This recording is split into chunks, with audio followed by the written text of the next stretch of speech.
Victoria Filimonova était assise à une table près de la fenêtre dans le restaurant le plus chic de Bordeaux, et elle n'arrivait pas à croire à sa chance.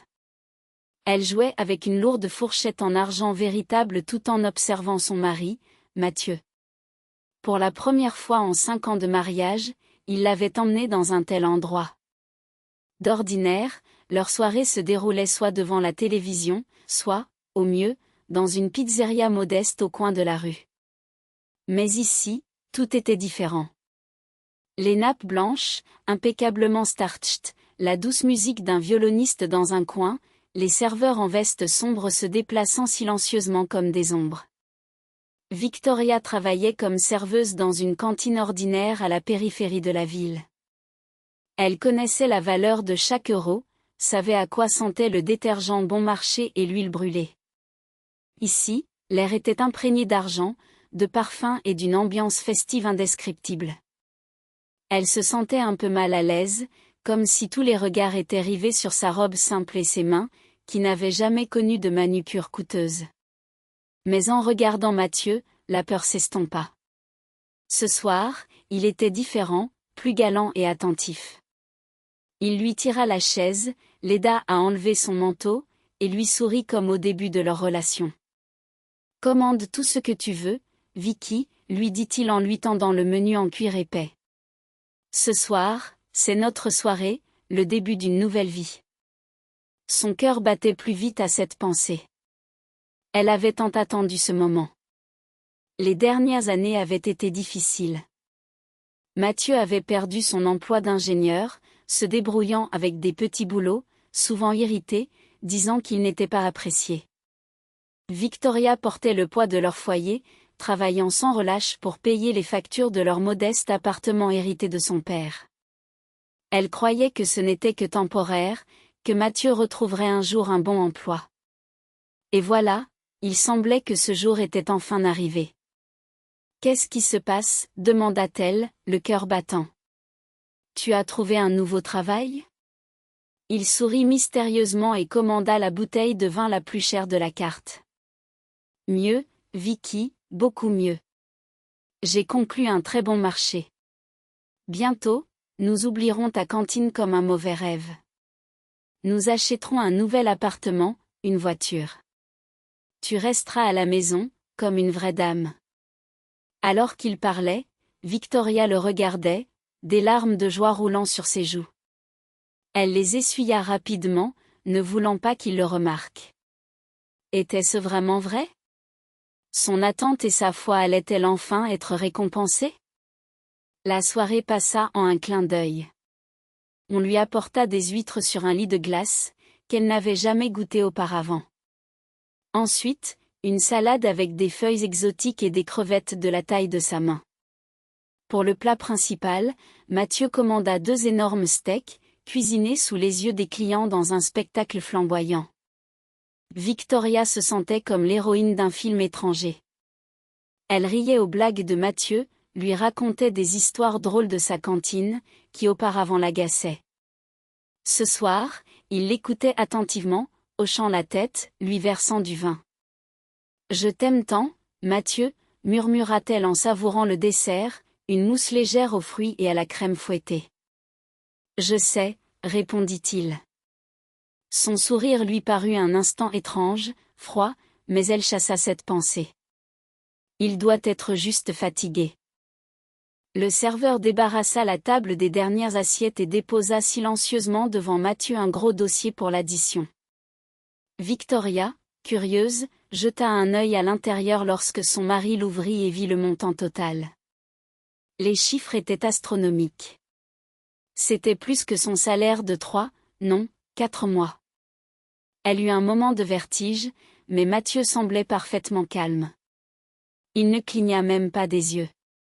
Il ferma le dossier, la regarda longuement, puis se leva lentement de la table. Victoria pensa qu'il allait régler l'addition à la caisse. Il ajusta sa veste, contourna la table et s'arrêta derrière elle. Il se pencha à son oreille comme s'il voulait lui dire quelque chose de doux pour dire au revoir. Mais au lieu de cela, il prononça froidement, de manière à ce qu'elle soit la seule à entendre, « Merci pour le dîner. » Victoria ne comprit pas. Elle leva les yeux vers lui, voulant demander des explications, mais son regard était si vide, si glacial, qu'elle sentit un frisson parcourir son corps. Il lui sourit d'un sourire qui n'était plus chaleureux, mais plutôt un rictus malveillant. Et puis, il se retourna simplement et se dirigea vers la sortie. Elle le regarda s'éloigner, paralysée par le choc. Son esprit refusait de comprendre ce qui se passait. Il passait devant les tables. Le maître d'hôtel ouvrit la lourde porte en chêne pour lui. Il sortit dans la nuit et disparut dans l'obscurité. Il était parti, tout simplement parti. Le silence à la table devint assourdissant. La musique du violon semblait soudain être une marche funèbre. Victoria restait immobile, fixant la porte par laquelle son mari avait disparu. Peut-être que c'était une blague? Une farce. Il allait revenir avec un bouquet de fleurs. Mais il ne revenait pas, et le responsable du restaurant s'approchait déjà de leur table. Un homme d'âge moyen avec une moustache soignée et un regard désapprobateur. « Madame, votre compagnon est parti », dit-il d'un ton qui ne présageait rien de bon. « J'espère qu'il n'y aura pas de problème pour le paiement de l'addition. » Il frappa du doigt le dossier en cuir. Victoria ouvrit la bouche, mais aucun son n'en sortit. Elle regarda le montant exorbitant sur le chèque, puis ses mains. Dans son petit sac, elle avait 1 000 € jusqu'à la fin du mois et un vieux téléphone à boutons. « J'ai de l'argent », balbutia-t-elle, sentant la chaleur de la honte envahir ses joues. Il va revenir. Il est probablement allé chercher de l'argent dans la voiture. Le responsable sourit avec mépris. Nous connaissons toutes ces histoires, madame. Si vous ne pouvez pas payer, je vais devoir appeler la police. Le mot « police » résonna comme un coup de feu. Les gens aux tables voisines commencèrent à se retourner. Victoria sentit leur regard curieux et désapprobateur sur elle. Elle se recroquevilla. Elle aurait voulu disparaître. L'humiliation était palpable, elle l'étouffait, l'empêchait de respirer. « S'il vous plaît, ne faites pas ça », murmura-t-elle, au bord des larmes. « Je peux travailler pour le payer. Je sais laver la vaisselle. » Le responsable fit une grimace de dégoût. « Nous n'avons pas besoin de ce genre de personnel. Soit vous payez, soit nous appelons la police. » Et à ce moment-là, alors qu'il semblait que le fond était atteint, une femme âgée sortit de la porte de service menant à la cuisine. Elle portait une blouse de travail simple et un bonnet blanc. Son visage était fatigué, ridé, ses mains rouges et rugueuses à cause de l'eau. Une simple plongeuse. Elle s'approcha résolument de leur table, ignorant le responsable et les autres clients. Elle sortit de sa poche une épaisse liasse de billets, attachée par un élastique, et la jeta sur la table. « Ça suffira », demanda-t-elle d'une voix rauque au responsable déconcerté. Il prit l'argent, le compta rapidement, et la somme couvrait largement l'addition. Il regarda la femme, puis Victoria, perplexe. « Mais qui êtes-vous » La femme l'ignora. Elle prit Victoria par la main. Sa prise était étonnamment ferme. « Allons-y », dit-elle d'un ton autoritaire. Elle tira Victoria, engourdie, loin de la table, loin des regards désobligeants, dans un couloir tranquille menant aux locaux de service. Là, sous une lumière tamisée, parmi les odeurs de javel et de cuisine, elle relâcha enfin sa main et la regarda droit dans les yeux. « Vous êtes la fille de Mikhaël Filimonov » demanda-t-elle directement. Victoria ne put que hocher la tête. Comment cette femme connaissait-elle son père, décédé depuis 10 ans? « Je suis Antonina. J'ai travaillé pour votre père pendant 20 ans. J'étais son aide de maison. » La femme fouilla dans une autre poche de son tablier et en sortit une simple enveloppe non scellée. « Avant sa mort, il m'a demandé de vous retrouver. Il a dit de vous remettre ceci lorsque votre mari montrera son vrai visage. » Antonina lui tendit l'enveloppe. Les mains de Victoria tremblaient si fort qu'elle avait du mal à la tenir. Elle s'attendait à y trouver de l'argent, de l'aide, une explication. Mais à l'intérieur, il n'y avait aucun billet. Juste une vieille clé, ternie par le temps, et un morceau de papier plié en 4. Victoria déplia la note. L'écriture lui était douloureusement familière, large et assurée. L'écriture de son père. Sur le papier, il n'y avait que quelques phrases. La personne avec qui tu es marié est un serpent. Il cherche ma reconnaissance. Ne le laisse pas la trouver. Victoria regardait la note, et les lettres se brouillaient devant ses yeux. Un serpent. Une reconnaissance. Des mots qui n'avaient aucun sens. Son mari, son Mathieu, avec qui elle avait partagé son lit pendant 5 ans, qu'elle avait aimé et soutenu, un serpent. Quelle reconnaissance cherchait-il? Sa tête tournait. L'humiliation au restaurant, le regard glacial de Mathieu, et maintenant cette note de son père décédé. Tout cela ressemblait à un mauvais rêve. Nous devons partir. La voix d'Antonina la ramena à la réalité. Elle était ferme et ne souffrait aucune objection. Il ne faut pas rester ici. Antonina reprit sa main, et Victoria la suivit docilement, comme une enfant. Elle tenait toujours dans l'autre main la clé et la note. Elles sortirent par la porte de service du restaurant dans une ruelle sombre et nauséabonde. Le bruit de la ville lui parut assourdissant. Il y a 1 heure, elle était dans le calme et le luxe, et maintenant elle se tenait au milieu des poubelles, sa vie s'effondrant sous ses yeux. « Où allons-nous » murmura Victoria. « Là où cette clé nous mène » répondit brièvement Antonina, l'entraînant vers la rue éclairée et levant la main pour héler un taxi. Votre père avait tout prévu. La voiture s'arrêta.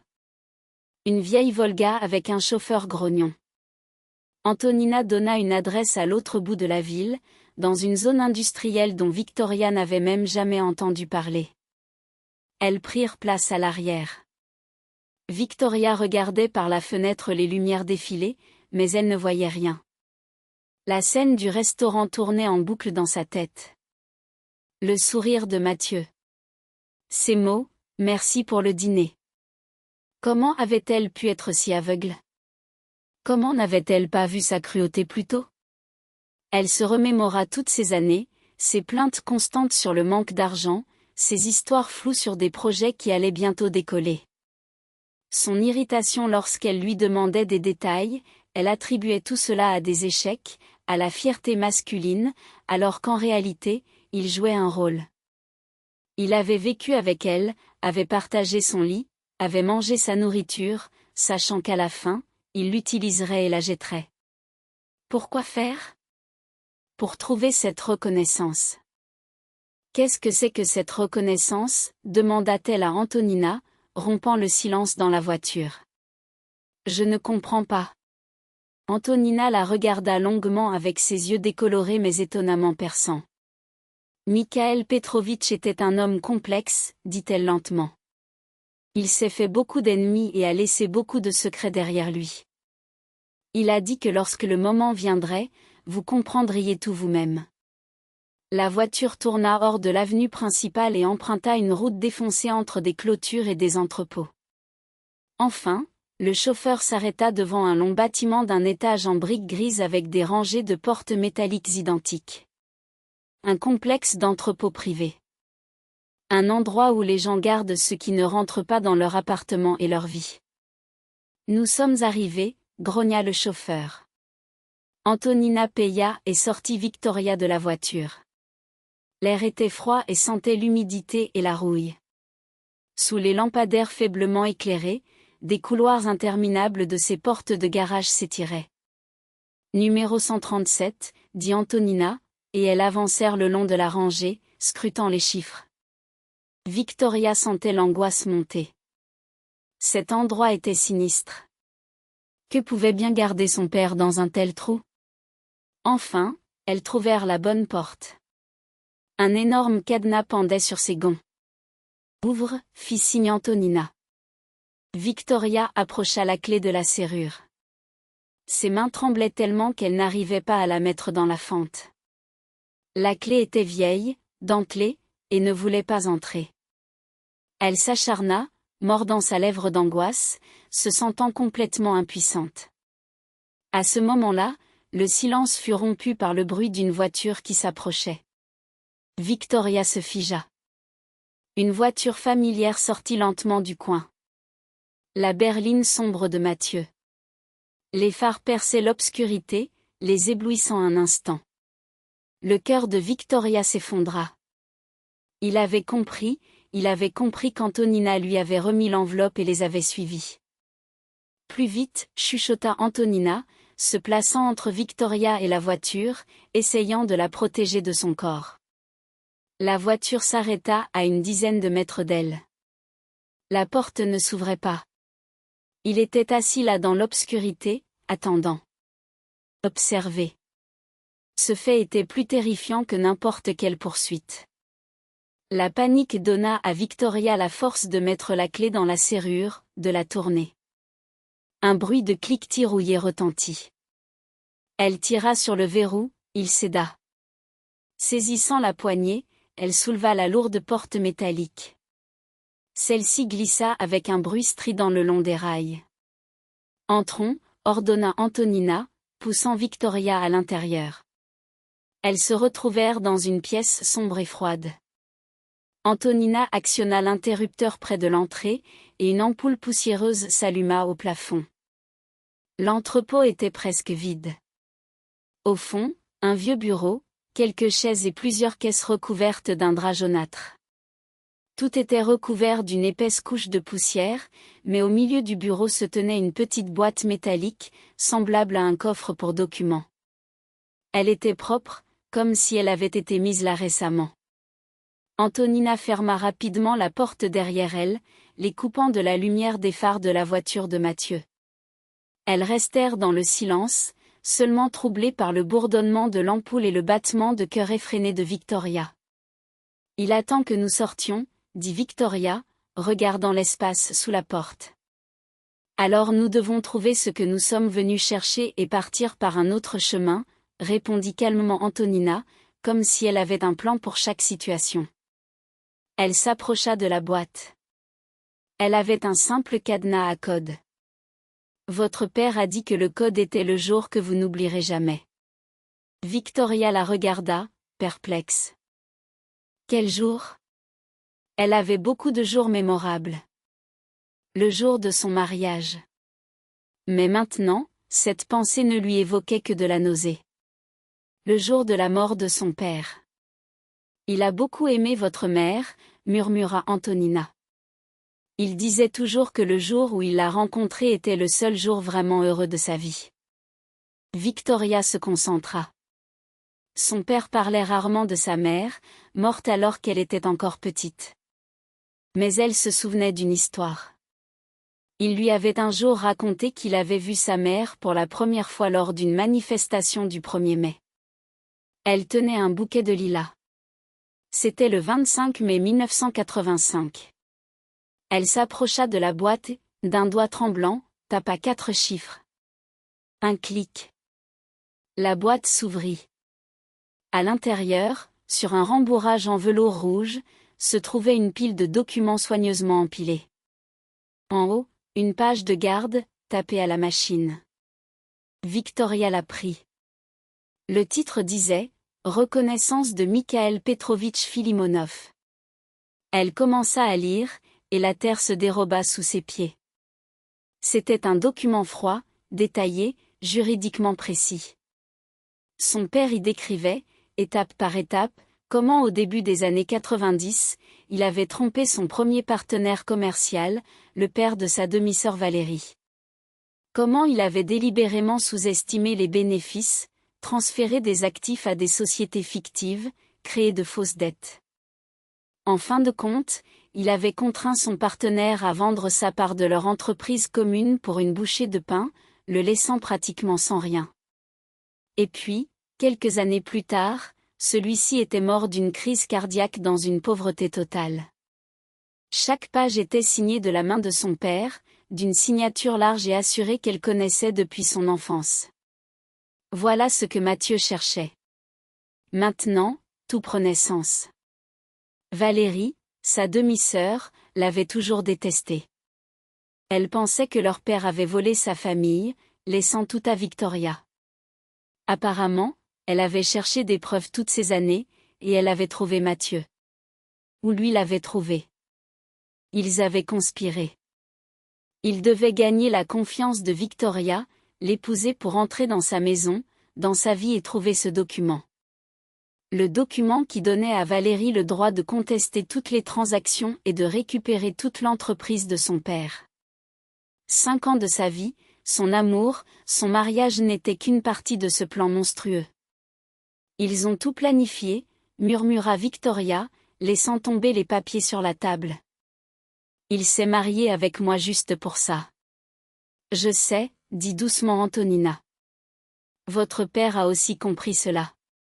Mathieu avait quitté la petite cuisine en claquant la porte, laissant derrière lui une atmosphère lourde de tension.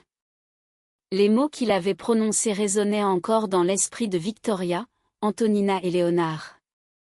Si Valérie découvre votre existence, elle ne se contentera pas de reprendre l'entreprise, elle vous tuera. La menace était claire, et l'angoisse s'était installée dans la pièce. Léonard, d'abord figé par la surprise, se tourna vers sa mère, le visage marqué par la colère et la confusion. « Maman, qu'est-ce que cela signifie ? Qui est cet homme ? Pourquoi dit-il que quelqu'un veut me tuer ? » C'était la première fois qu'il élevait la voix contre elle. Léonard avait toujours été un jeune homme calme, technicien du son dans un théâtre local, vivant une existence simple, rythmée par le travail et le soin de sa mère. Mais tout cela venait de s'effondrer en un instant. « Chut, mon fils, chut !» murmura Antonina, prenant sa main avec une inquiétude palpable. C'est l'ex-mari de Victoria. Il travaille pour Valérie, la sœur de Victoria. Peu importe pour qui il travaille, s'exclama Léonard, l'angoisse se transformant en frustration. Quelles sont ces histoires ? Qui est ce Mikhaël Petrovitch ? J'ai toujours cru que mon père était un ouvrier, mort d'une crise cardiaque. Victoria, observant son frère, ressentit une douleur qu'elle n'avait jamais connue.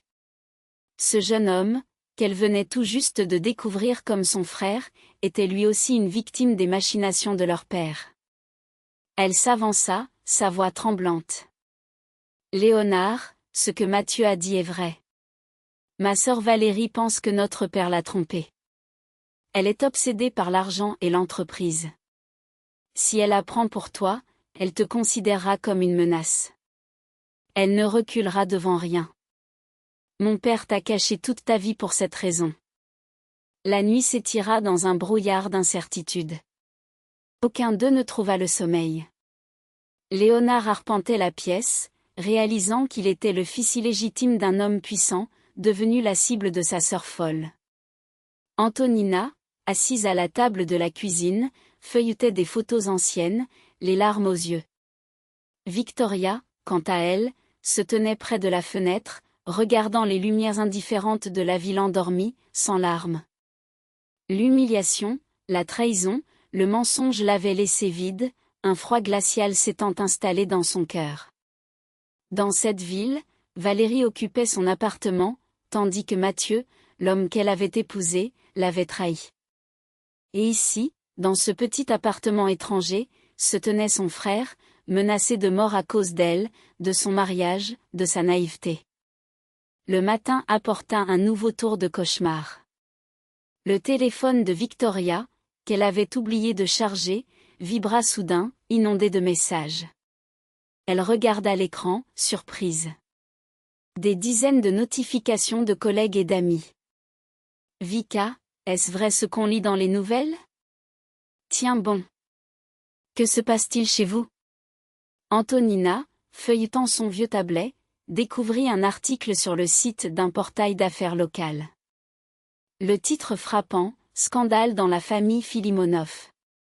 Une photo de Valérie, radieuse, en arrière-plan du logo de l'entreprise, accompagnait l'article. Valérie avait convoqué une réunion d'urgence des actionnaires, affirmant avoir découvert des documents prouvant que leur père, Mikhail Filimonov, avait illégalement pris le contrôle de l'entreprise en trompant son partenaire. La fin de l'article insinuait que Victoria était complice, cachant des preuves avec son mari pour faire chanter Valérie. Elle n'a même pas attendu, murmura Victoria, le cœur lourd. Elle agit comme si elle avait des preuves dans sa poche. Elle crée du bruit, mais la pression sur les actionnaires détruit ma réputation. Un sentiment étrange, obstiné, l'envahit. Elle se leva. Je dois aller au travail. Tu es folle, s'écria Antonina. Tu ne peux pas y aller après un tel article. C'est précisément pour cela que je dois y aller, rétorqua Victoria avec détermination. C'est tout ce qui me reste. Je ne peux pas rester ici à attendre qu'elle me réduise en poussière. Elle enfila son uniforme de travail, un simple tablier et un foulard. Ce vêtement, symbole de son labeur et de sa vie modeste, lui semblait aujourd'hui comme une armure. À son arrivée à la cantine, le brouhaha des voix s'éteignit instantanément. Tous, cuisiniers, serveurs, même sa collègue Katia, la regardaient avec curiosité, peur et dégoût, comme si elle était une pestiférée. Personne ne la salua. Katia détourna le regard, se mettant à essuyer frénétiquement une table déjà propre. Le responsable, Serge Petrovitch, sortit de son bureau, le visage rouge et en sueur. Filimonova, dans mon bureau, tout de suite. Elle entra dans son petit bureau, où l'odeur de café bon marché et de papier traînait. Il ne lui offrit pas de siège. Victoria, j'ai lu sur Internet, commença-t-il, hésitant. Le conseil municipal m'a appelé, il se demandait. Mais la porte s'ouvrit brusquement, faisant vibrer les verres dans l'évier. Valérie se tenait sur le seuil, vêtue d'un manteau en cachemire coûteux, des talons hauts, un maquillage parfait. Derrière elle se tenait son avocat et un jeune homme avec un appareil photo professionnel. Valérie balaya la salle d'un regard méprisant, comme si elle cherchait où poser le pied. Puis, apercevant Victoria, elle lui offrit un sourire triomphant. Elle s'avança au centre de la salle, et tous les clients, ouvriers, retraités, étudiants, restèrent figés, les cuillères en l'air. Voici notre petite travailleuse, Victoria Filimonova. La voix de Valérie, amplifiée par l'acoustique de la pièce vide, résonna comme un coup de fouet. Victoria sortit du bureau, sachant qu'elle devait faire face. Regardez-la, poursuivit Valérie, savourant l'effet de ses mots. Elle se fait passer pour une victime, alors qu'elle est la complice de son mari, Mathieu Bourroff. Ils ont volé et caché le testament de notre père, où il avoue avoir volé cette entreprise. Ils ont essayé de me vendre ce document. Les flashs des appareils photo crépitaient autour de Victoria, qui se tenait au milieu de la salle, sous le regard de dizaines de personnes. Elle ressentit le même mépris qu'elle avait subi la veille au restaurant, mais cette fois amplifié. Ces gens, à qui elle servait chaque jour des plats, la regardaient comme une paria. Elle salit le nom de notre famille, tonna Valérie. Les gens comme elle n'ont pas leur place parmi les honnêtes. Serge Petrovitch, blême comme un fantôme, sortit du bureau et s'approcha de Victoria, évitant son regard. Filimonova, murmura-t-il, suffisamment fort pour que tout le monde entende. En raison des circonstances, je suis contraint de vous suspendre jusqu'à nouvel ordre. Veuillez rendre votre uniforme et quitter les lieux. C'était la fin, une destruction publique totale. Victoria, en silence, retira son tablier et son foulard, les déposa sur une table proche et se dirigea vers la sortie, sous les murmures, les regards dédaigneux et les clics des appareils photo. À l'extérieur, elle ne sentit même pas le vent d'automne froid. À l'intérieur, tout était brûlé, son foyer, son argent, son mari, son travail, sa réputation.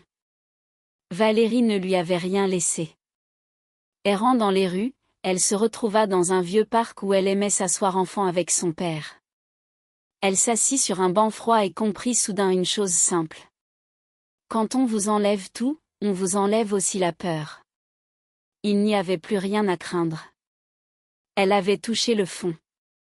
Et si c'était le cas, elle pouvait enfin cesser d'être une victime. Elle pouvait agir. Valérie avait construit son attaque sur des mensonges, sur un faux testament qu'elle ne possédait même pas. Elle se battait avec une épée en carton, tandis que Victoria avait la vérité. Une vérité terrible, dangereuse. Son frère Léonard. Il était inutile de le cacher plus longtemps. Mathieu le savait. Et cela ne serait qu'une question de temps avant que Valérie ne le découvre aussi. La menace ne disparaîtrait pas. Elle planerait toujours au-dessus d'eux. Le seul moyen de désamorcer cette bombe était de la faire exploser au bon endroit, au bon moment. La décision lui vint instantanément, froide et claire comme la glace. Victoria se leva du banc. Elle n'était plus une serveuse écrasée et humiliée. Elle était la fille de Mikhaël Filimonov. Et elle partait en guerre. Elle sortit son téléphone et composa le numéro d'Antonina. Antonina, bonjour. Pouvez-vous me dire où et à quelle heure se tient la réunion des actionnaires? Nous y allons. Tous ensemble. La salle de conférence du principal centre d'affaires de la ville était pleine. L'air était imprégné de parfums coûteux, de cuir et d'argent. À la table longue, des hommes et des femmes respectables, actionnaires, partenaires, élites de la ville, prenaient place. Valérie brillait sur le podium, parlant d'honneur, de justice, d'héritage, brandissant des documents, promettant un triomphe imminent de la vérité. À ce moment-là, la porte de la salle s'ouvrit. Victoria entra dans une simple robe, celle qu'elle avait portée la veille. Elle se sentait comme un moineau au milieu d'un banquet d'aigles. Antonina et Léonard, pâles et déterminés, restèrent près de l'entrée. Tous les regards se tournèrent vers elle. La musique du discours de Valérie s'interrompit. Son visage se déforma de rage. « Que fais-tu ici ? » ?»« Sécurité. »« Faites-la sortir. » Mais Victoria avançait dans l'allée centrale, se dirigeant droit vers le podium, ne regardant personne, seulement sa sœur. Elle prit le deuxième micro et se tourna vers la salle. Sa voix, amplifiée par les haut-parleurs, résonna soudainement forte et claire. Valérie dit la vérité, annonça-t-elle. Un silence perplexe s'installa dans la salle. Valérie resta figée, la bouche ouverte. Mon père avait effectivement un secret. Un énorme secret qu'il a gardé toute sa vie. Elle marqua une pause, scrutant les visages figés des actionnaires, puis se tourna lentement vers Léonard, au fond de la salle. Mais son secret n'est pas le faux témoignage dont elle parle. Sa voix vibrait d'une intensité nouvelle. Elle leva la main et désigna son frère. Son secret, c'est lui, son fils. Une seconde de silence absolu régna dans la grande salle. Des centaines de regards se posèrent d'abord sur Victoria, puis sur Léonard, qui se tenait à l'entrée, et enfin sur le visage déformé par la rage et l'incompréhension de Valérie. Cette seconde parut une éternité, puis la salle explosa. Ce n'était pas simplement un cri, c'était le chaos. Les actionnaires, des personnes respectées de la ville, se levèrent de leur siège. Certains crièrent, d'autres commencèrent à parler à leurs voisins, agitant les bras. Le journaliste que Valérie avait amené reprit ses esprits et se mit à prendre des photos, braquant son objectif sur Léonard. « Mensonge !» cria quelqu'un, perçant le tumulte ambiant. Valérie, revenant à elle, ressemblait à une furie. Son visage était devenu rouge, sa coiffure impeccable était en désordre. C'est un mensonge monstrueux. Elle était folle de douleur. Elle a engagé un acteur. Sécurité, faites sortir cet imposteur. Victoria resta immobile, les laissant crier. Elle les laissa atteindre leur paroxysme. Et lorsque la première vague de bruit commença à s'apaiser, elle porta à nouveau le micro à ses lèvres. Léonard, viens ici, s'il te plaît. Sa voix était calme. Ce contraste avec l'hystérie de Valérie eut un effet d'éveil sur la salle. Tous se turent à nouveau, fixant la porte. Léonard, ébloui par les flashs, était figé, prisonnier des centaines de regards. Sur son visage se lisait la confusion, mais Antonina était à ses côtés. Elle posa une main sur son épaule et murmura quelque chose. Léonard prit une profonde inspiration, redressa les épaules et avança. Il marcha dans l'allée, passant devant des rangées de chaises luxueuses. Un homme simple dans ses meilleurs vêtements, mais modeste. Plus il s'approchait du podium, plus le silence s'intensifiait. Car maintenant, tout le monde pouvait le voir. Chacun pouvait voir ce que Victoria avait vu cette nuit-là. La ressemblance n'était pas seulement évidente, elle était absolue, indiscutable. C'était le visage de Mikhaël Filimonov, tel qu'on se le rappelait 30 ans auparavant. Les mêmes yeux, le même menton volontaire, la même posture. Un murmure parcourut les rangées. « Regardez, c'est le fils de Filimonov. Je me souviens de lui, quand ils ont commencé.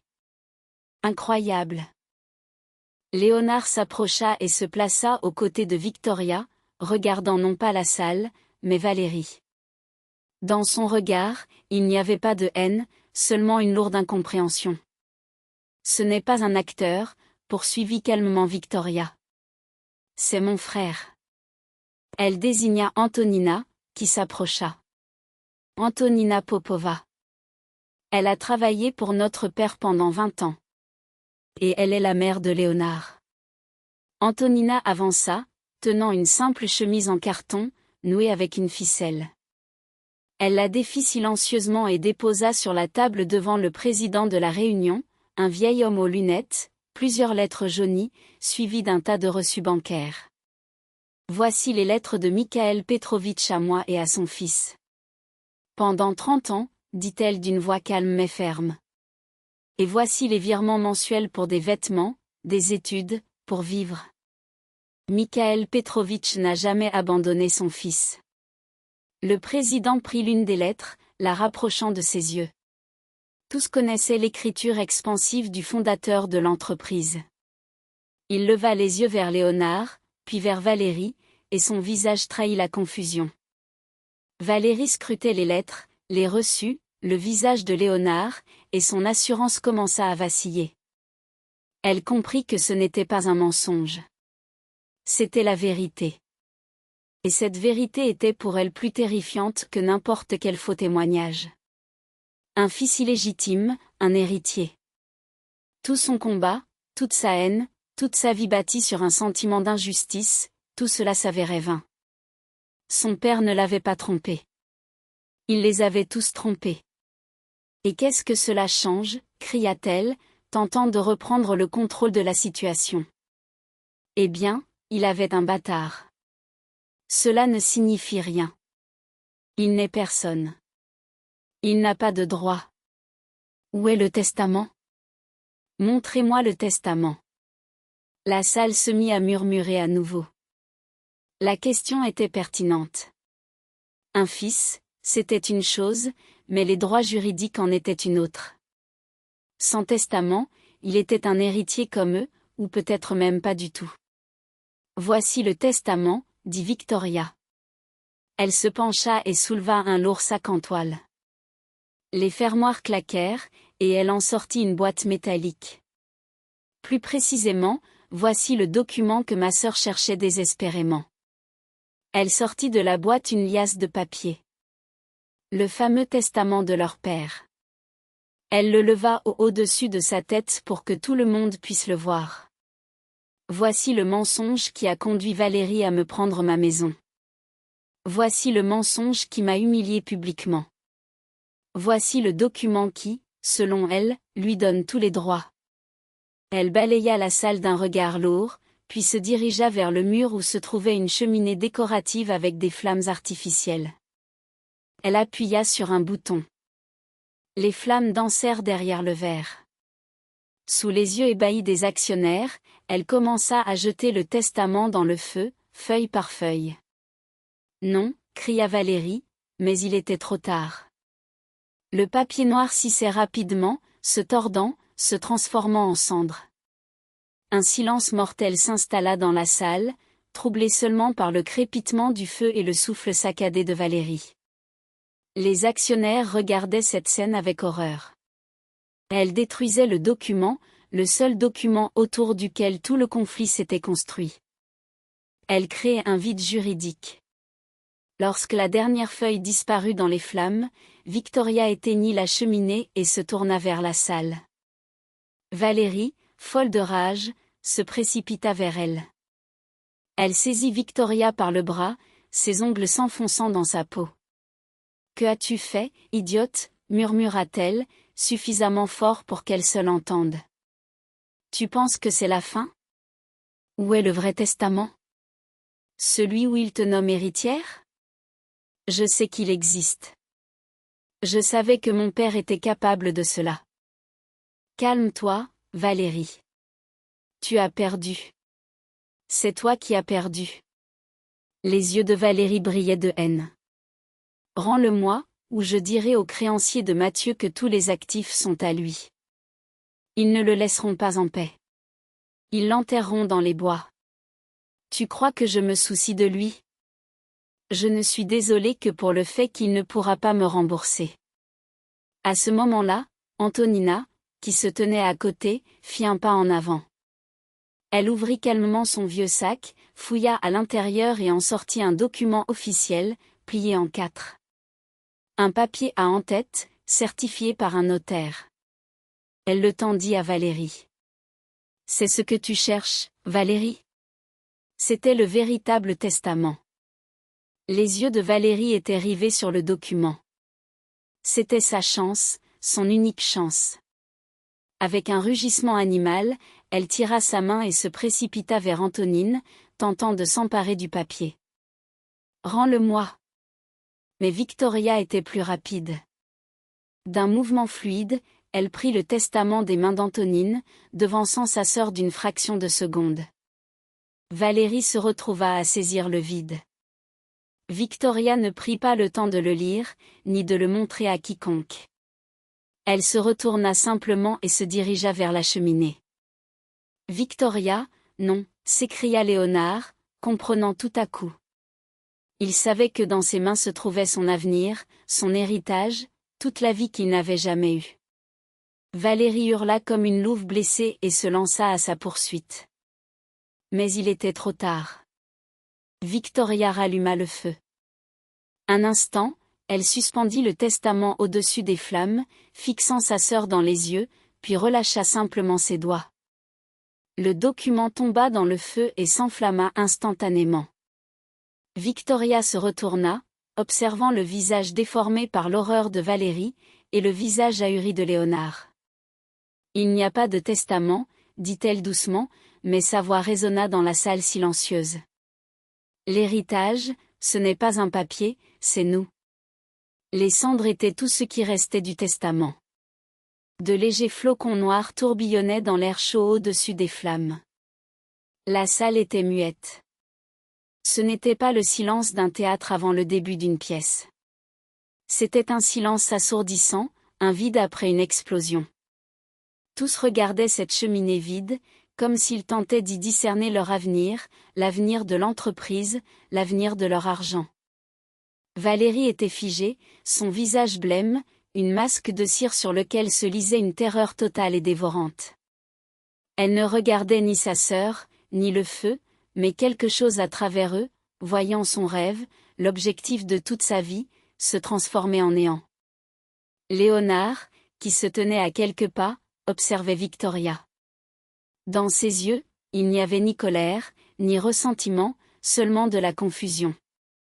Il ressemblait à un homme à qui l'on a d'abord offert un palais, puis qui a vu celui-ci être démoli sous ses yeux. Il n'avait même pas eu le temps de réaliser qu'il était propriétaire avant de tout perdre. Il ne comprenait simplement pas les règles de ce jeu terrible. Le président du conseil d'administration, Pierre-André Volski, un vieil homme aux cheveux gris et au regard lourd, fut le premier à briser le silence. Il se leva péniblement de son siège, s'appuyant sur la table. Victoria, que faites-vous? Sa voix, habituellement autoritaire et grondante, était à peine audible. J'ai mis de l'ordre, Pierre-André, répondit-elle simplement. De l'ordre, cria Valérie, enfin revenue à elle. Tu appelles ça de l'ordre? Tu as tout détruit. Tout. J'ai détruit le mensonge, coupa Victoria. Le faux testament est le vrai. Maintenant, il n'y a plus de papier, plus de secret. Il n'y a que ce qui est réel. Wolski balaya la salle du regard, perdu.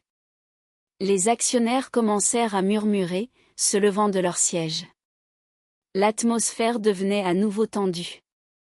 Que dit la loi? Cria quelqu'un du premier rang. Que va-t-il se passer pour l'entreprise s'il n'y a pas de testament? Wolski se tourna vers le juriste de l'entreprise, un jeune homme pâle assis dans un coin, feuilletant frénétiquement un code. Il se leva, ajustant ses lunettes. Selon le code civil, commença-t-il d'une voix hésitante, en l'absence de testament, les héritiers de première ligne sont les enfants, le conjoint et les parents du défunt. Les parents et l'épouse de Michel-Pierre Filimonov sont décédés. Il marqua une pause, déglutissant. Tous se figèrent. Par conséquent, tous les biens, y compris les actions de l'entreprise, sont hérités en parts égales par ses enfants légitimes. Il regarda les sœurs. 50% pour Victoria Filimonova et 50% pour Valérie Mikhailovna Filimonova. Une nouvelle explosion d'informations secoua la salle. Maintenant, tout le monde comprenait le véritable sens de ce que Victoria avait fait. Elle n'avait pas seulement détruit l'héritage de Léonard. Elle avait créé une situation d'impasse totale. Échec et mat. Valérie regardait Victoria, et dans ses yeux, une haine pure et distillée commença à s'enflammer. Elle comprit tout. Elle était piégée. Ses accusations publiques contre son père s'effondraient. L'histoire de l'enfant illégitime qu'elle aurait pu tenter de contester n'avait plus aucune valeur juridique. Mais surtout, elle, Valérie, ne pouvait pas accéder à sa part d'héritage sans la signature de Victoria, et Victoria sans la sienne. Elles étaient enchaînées ensemble. Deux prisonnières, se détestant, avec une seule clé à deux. La réunion est levée, annonça Wolski d'une voix forte, frappant le bureau de son poing. Je demande à tous de quitter la salle, sœur Filimonov. Il marqua une pause, regardant Léonard et Antonine. Et vous, je vous demande de venir dans mon bureau immédiatement. Le bureau de Wolski était le parfait contraste de la salle, calme, avec de lourds panneaux de chêne, des bibliothèques et une odeur de cuir ancien. Il s'assit derrière son imposant bureau, indiquant aux autres de prendre place. Valérie resta délibérément debout près de la fenêtre, les bras croisés, regardant la ville. Léonard et Antonine s'assirent dans un coin, essayant de se faire aussi discret que possible. Victoria s'assit directement en face de Wolski. Vous comprenez toutes les deux ce que vous avez fait, commença le vieil homme, enlevant ses lunettes et les essuyant avec un mouchoir. L'entreprise est dans une situation précaire. Toute décision nécessite désormais votre accord à toutes les deux. Un pas non concerté, et tout s'arrête. Nous ne pouvons pas payer les salaires, signer des contrats. Vous paralysez l'entreprise. C'est elle qui a fait ça, murmura Valérie depuis la fenêtre. Non, rétorqua calmement Victoria. C'est nous qui l'avons fait ensemble. Tu as commencé cette guerre, Valérie. Tu as tourné mon mari contre moi. Tu m'as pris ma maison. Tu m'as sali. Tu pensais que j'allais rester assise à pleurer? Tu te trompes. J'ai simplement mis fin à cette guerre sans vainqueur. Et maintenant? Wolski regarda Victoria. Il comprenait qu'elle dictait désormais les règles.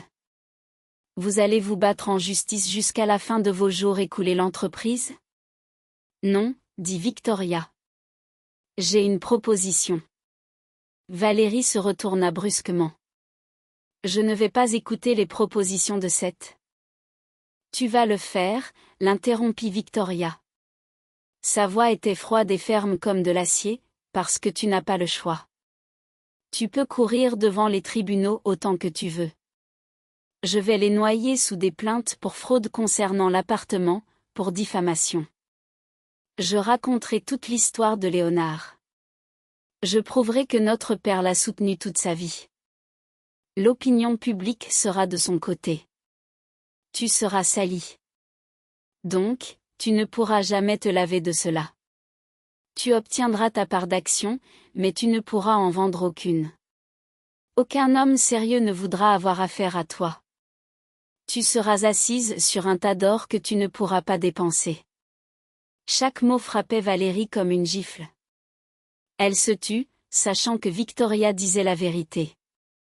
Ma proposition est simple, continua Victoria. Nous mettons fin à la guerre. Publiquement. Nous annonçons que tous nos désaccords sont le résultat des intrigues et des manipulations d'un homme, mon mari, Matvey Burov. Nous faisons de lui le bouc émissaire, et nous. Elle marqua une pause. Nous gérerons l'entreprise ensemble, comme partenaires égaux. Valérie éclata de rire d'un rire sec et aboyeur. Gérer ensemble, toi et moi? Tu ne sais même pas faire autre chose que de servir du bortsch dans ta salle à manger. J'apprendrai, sans cligner des yeux, répondit Victoria. Rapidement, j'aurai une bonne motivation, et tu n'auras d'autre choix que de m'aider, parce que si je coule, je t'entraînerai avec moi au fond. Volsky les observait, et dans ses yeux se dessinait un partenariat problématique et monstrueux, mais c'était la seule issue. Valérie s'approcha de la table. Elle s'appuya sur elle, regardant Victoria droit dans les yeux. Supposons, juste supposons, que j'accepte ce cirque. Qu'est-ce qui se passe ensuite? Tu me rendras mon appartement? Non, coupa Victoria. L'appartement était à moi. Il reviendra à moi. C'est ma condition. Ah, mais ce n'est pas le principal, interrompit à nouveau Victoria, ne laissant pas éclater une nouvelle tempête. Avant que nous signions le moindre document, avant que nous divisions le moindre sou, nous devons résoudre un problème commun. Matvey. Le nom de son mari fit taire Valérie. Il m'a trahi, mais il t'a aussi trahi, Valérie, et bien plus que tu ne le penses. De quoi parles-tu, cracha Valérie. Il s'est simplement révélé être un lâche, incapable d'exécuter une tâche élémentaire. Oh non, il s'est révélé bien plus intelligent. Victoria esquissa un sourire amer. Tu crois qu'il a juste transféré mon appartement à toi? C'était juste une partie de son plan. Tu étais pour lui un outil, tout comme moi. Victoria se pencha en avant.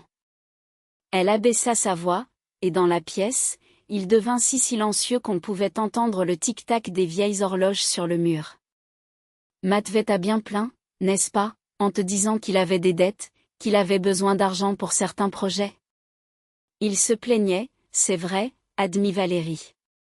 Il se lamentait comme une femme. Eh bien, il a trouvé de l'argent. Dès qu'il a obtenu de moi une procuration et a transféré l'appartement à ton nom, il est immédiatement allé avec ses documents, pas à la banque. Il est allé voir des gens qui ne posent pas de questions, des promoteurs de construction garantie. Tu sais qui c'est? Valérie pâlit. Dans leur ville, tout le monde savait qui étaient ces constructions garanties. Des entrepreneurs semi-criminels qui avaient émergé des bandits des années 90. Des gens qui ne pardonnaient pas les dettes. Il a pris un énorme prêt, continua Victoria, regardant sa sœur droit dans les yeux. En mettant en garantie l'appartement qui est maintenant légalement à toi. Il leur a montré des documents à ton nom, disant que tu étais sa partenaire commerciale. Il n'avait pas l'intention de rendre quoi que ce soit. Il prévoyait d'attendre que tu prennes le contrôle de l'entreprise, de te prendre ta part et de s'enfuir. Et de te laisser régler cela avec ces gens. Que penses-tu qu'ils feront quand ils viendront chercher leur garantie, et que l'appartement se retrouvera parmi les actifs gelés des Filimonov. Vers qui iront-ils d'abord avec leurs questions? Valérie comprit. Lentement, mais inéluctablement. Matvey ne l'avait pas seulement trahi. Il avait suspendu un prêt mortel sur elle. Il avait utilisé sa cupidité, son plan, pour réaliser sa propre arnaque. Il jouait un double jeu. Son visage, qui était pâle, se couvrit d'une rougeur de colère. Ce n'était plus simplement une trahison, c'était une insulte personnelle. Elle, Valérie Filimonova, avait été dupée par un pitoyable raté qu'elle considérait comme son petit chien de compagnie. « Où est-il » rugit-elle. « Je pense qu'il se cache » répondit Victoria. « Il attend de voir comment tout cela se termine. Il attend ton appel avec de bonnes nouvelles. » Valérie la regarda en silence pendant quelques secondes. Dans ses yeux, une frénésie de pensée se bousculait. Puis elle se redressa brusquement, sortit son smartphone coûteux de son sac. Ses doigts se mirent à danser rapidement sur l'écran. Elle trouva le numéro de Matvey dans ses contacts. Elle prit une profonde inspiration, et quand elle parla, sa voix redevint douce, ronronnante, comme celle d'un chat. « Matvey, mon chéri, c'est moi. Ne t'inquiète pas, tout va bien. Même mieux que nous le pensions. » Elle marqua une pause, écoutant son bourdonnement de l'autre côté du fil. « Oui, il y a eu un petit scandale, mais j'ai tout réglé. Écoute-moi attentivement. J'ai trouvé une issue pour nous. J'ai un nouvel investisseur, une personne très sérieuse. Il est prêt à racheter notre part tout de suite, en espèces. Il veut nous rencontrer ce soir. » Elle écouta à nouveau. Ses lèvres se courbèrent en un sourire prédateur. « Non. Pas en ville. Un endroit tranquille. Il n'aime pas se montrer. Une vieille cimenterie au bord de la rivière. Tu sais où c'est? Oui. Vers 10 heures. Apporte tous les documents que tu as et ne sois pas en retard. C'est notre seule chance, mon chéri. » Elle termina la conversation et jeta le téléphone sur la table. Puis elle leva les yeux vers Victoria. Victoria la regardait, sentant un frisson lui parcourir l'échine. Elle connaissait sa sœur, sa cruauté, son désir de vengeance. Et maintenant, elle voyait comment cette cruauté s'était transformée en un outil mortel affûté. Elle avait elle-même libéré ce génie de la bouteille. Et maintenant, ce génie était sa seule arme. Valérie jeta son téléphone sur la table. Un lourd silence s'installa dans le bureau de Volsky. Le président regardait Valérie avec une terreur mal dissimulée. Antonine se couvrit la bouche de la main, tandis que Léonard, se tenant à côté d'elle, avait l'air d'avoir été témoin d'une préparation de meurtre. Il regardait Victoria, et dans ses yeux se lisait une question. « C'est ce monde dans lequel tu veux m'entraîner ?» Victoria savait qu'elle devait dire quelque chose, le rassurer. Mais les mots ne venaient pas, car elle était elle-même horrifiée. Elle ne s'attendait pas à ce que Valérie agisse si rapidement, si froidement, si efficacement. Elle voulait faire peur à sa sœur, la coincer, la forcer à coopérer. Et au lieu de cela, elle avait libéré une bête. Et maintenant, cette bête travaillait pour elle. « Vous comprenez ce que vous faites » finit par dire Volsky. « C'est un délit. Vous dénoncez un bandit. »« Je règle le problème » coupa Valérie, levant son téléphone. Elle était à nouveau maîtresse de la situation. « Un problème commun.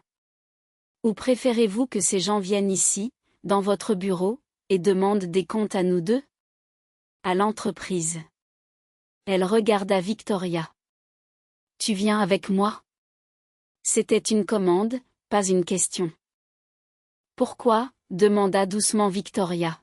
« Pour que tu vois tout de tes propres yeux, » sourit Valérie, « pour que tu comprennes comment se règlent les vrais problèmes, et pour que je sois sûre que tu ne courras pas à la police pendant que je serai occupée. Tu as commencé ce jeu, petite sœur ?